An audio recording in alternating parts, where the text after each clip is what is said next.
ठीक है, अच्छा बात को ध्यान से सुनते रहिएगा। वन ऑसिलेशन का जो टाइम होता है, time of oscillation is time period. तो अगर एक ऑसिलेशन एक वेव जनरेट करती है तो वेव का टाइम भी क्या हो जाएगा, टाइम पीरियड। तो time for one complete wave is called time period. मैं अपनी बात को फिर से रिपीट करता हूं, एक ऑसिलेशन एक वेव बनाती है, एक ऑसिलेशन का टाइम होता है टाइम पीरियड। तो इसका मतलब है एक वेव बनने का टाइम भी कितना होगा, टाइम पीरियड, कैपिटल टी। कितनी ऑसिलेशन एक सेकंड में होती है, फ्रीक्वेंसी। हर ऑसिलेशन एक वेव प्रोड्यूस करती है, तो इसका मतलब है कितनी वेव्स एक सेकंड में प्रोड्यूस हुई, that is called frequency. Number of waves produce per unit time is called frequency of wave. एक सेकंड में आपने कितनी वाइब्रेशन की, फ्रीक्वेंसी। हर वाइब्रेशन ने एक वेव प्रोड्यूस की, तो इसका मतलब है कितनी नंबर ऑफ वेव्स एक सेकंड में प्रोड्यूस हुई, उसको हम उसकी फ्रीक्वेंसी कंसीडर करते हैं। Is that clear? ये किसी को समझ में नहीं आई अगर ये रिलेशंस जो मैंने बनाए हैं तो पूछ लीजिए, मैं रिपीट कर देता हूँ। जी बच्चों, किसी को ये रिलेशन अगर नहीं समझ में आए तो पूछ लीजिए।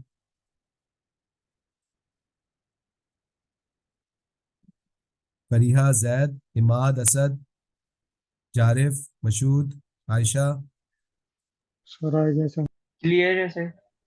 जी, एनीवन, हुसैद, खुदा। सर जी बेटा। आप जब डायरेक्शन ऑफ एनर्जी ट्रांसफर समझा रहे थे, can you explain that again? मुझे समझ नहीं आया था वो सही तरह से। देखें, हम मीडियम को आयशा बैकवर्ड और फॉरवर्ड मूव करते हैं, ठीक है। मीडियम को हम बैकवर्ड फॉरवर्ड मूव करते हैं, और जो चीज आगे ट्रेवल करती है, देखो मीडियम आगे ट्रेवल नहीं करता। जिस हिस्से को तुमने स्प्रिंग के हाथ में पकड़ा हुआ है, क्या वो हिस्सा आगे चला गया? आंसर है नहीं, वो तो अपनी जगह पे क्या कर रहा है, वाइब्रेट कर रहा है। लेकिन फिर भी तुम नोटिस करो इस एनिमेशन में कि एक चीज जो है वो आगे ट्रेवल करती हुई जा रही है ना। तो वो कौन सी चीज है जो आगे ट्रेवल करती हुई जा रही है? दैट इज एक्चुअली वेव, या वो एनर्जी। ठीक है जी, that is actually what I mean by direction of the energy. Okay, अभी मैंने टाइप्स ऑफ वेव को डिस्कस नहीं किया, लॉन्गिट्यूडनल और ट्रांसवर्स को डिस्कस नहीं किया। अभी मैं सिर्फ जनरल वेव के बारे में बातें कर रहा हूँ। वेव क्या होती है, वेव कैसे प्रोड्यूस होती है, वेव के रिलेशंस कैसे बनाए जाते हैं, सिर्फ इन चीजों को डिस्कस कर रहा हूँ। ठीक है आयशा, आई होप समझ में आ गई है बात। Yes sir. ठीक है जी। जी असद बेटा, any question? Imad? No sir. अच्छा जी, यहाँ तक कॉपी हो गया।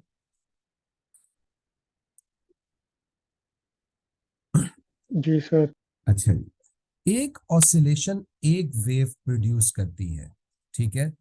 एक ऑसिलेशन के दौरान में वेव कुछ डिस्टेंस ट्रेवल कर जाती है, क्योंकि वेव आगे की तरफ डिस्टेंस ट्रेवल कर रही है।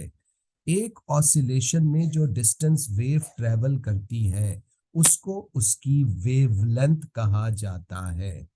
The distance travel by energy wave in one complete oscillation is called its wavelength। ठीक है जी, एक ऑसिलेशन में वेव जो डिस्टेंस ट्रेवल करती है उसको हम उसकी वेवलेंथ कहते हैं। अगर हम जल्दी जल्दी ऑसिलेशंस कराएंगे तो वेवलेंथ छोटी हो जाएगी, और अगर तेज तेज देर देर में ऑसिलेशन करवाएंगे तो इसका मतलब है कि वेवलेंथ बड़ी हो जाएगी। That's very simple. एक ऑसिलेशन, देखो मीडियम अपनी जगह ऑसिलेट कर रहा है, बैकवर्ड फॉरवर्ड बैकवर्ड फॉरवर्ड।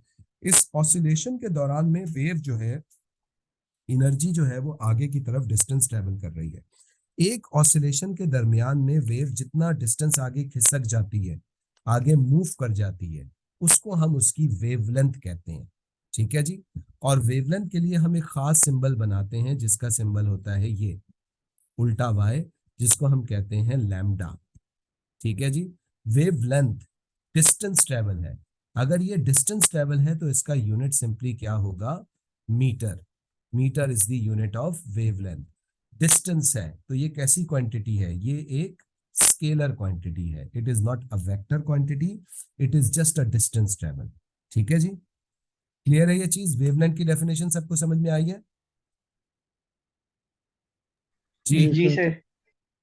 तो वेव जब किसी मीडियम में से गुजरती है तो मीडियम के पार्टिकल ऑसिलेट करते हैं। हमने कहा जी अच्छा जी, एक ऑसिलेशन में वेव ने कितना डिस्टेंस ट्रेवल किया, तो आपने कहा सर एक ऑसिलेशन में जो वेव ने डिस्टेंस ट्रेवल किया वही तो उसकी वेवलेंथ है, सिंपल।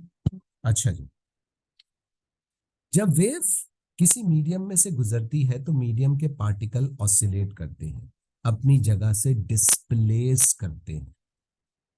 मैक्सिमम डिस्प्लेसमेंट ये जो मीडियम के पार्टिकल अपनी इक्विलिब्रियम पोजीशन से करते हैं, जैसे कि यहाँ पे हॉरिजॉन्टल ऑसिलेशन हो रही है तो ये इक्विलिब्रियम पोजीशन थी। ठीक है जी। और ये पार्टिकल मैक्सिमम यहां तक गया पॉजिटिव में, और ये मैक्सिमम यहां तक गया नेगेटिव में। तो maximum displacement of the particle during wave motion from its equilibrium position is called its amplitude। ठीक है जी। एम्पलीट्यूड क्या है, the maximum displacement of particles during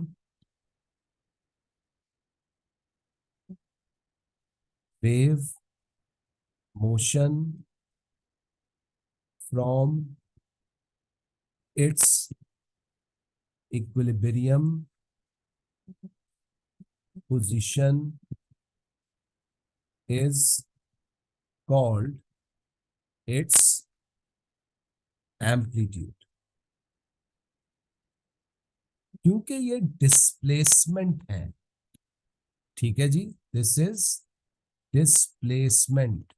displacement एक वेक्टर है, तो इसका मतलब है एम्पलीट्यूड भी कैसी क्वांटिटी होगी, वेक्टर। जब भी ये आपके पास पॉजिटिव में भी होता है और आपके पास नेगेटिव में भी होता है। जब हम प्रिंसिपल ऑफ सुपरपोजिशन में पढ़ेंगे तो हम कहेंगे कि प्रिंसिपल ऑफ सुपरपोजिशन में डिस्प्लेसमेंट्स का वेक्टोरियल सम होता है। वेक्टोरियल सम मींस हम पॉजिटिव एम्पलीट्यूड या पॉजिटिव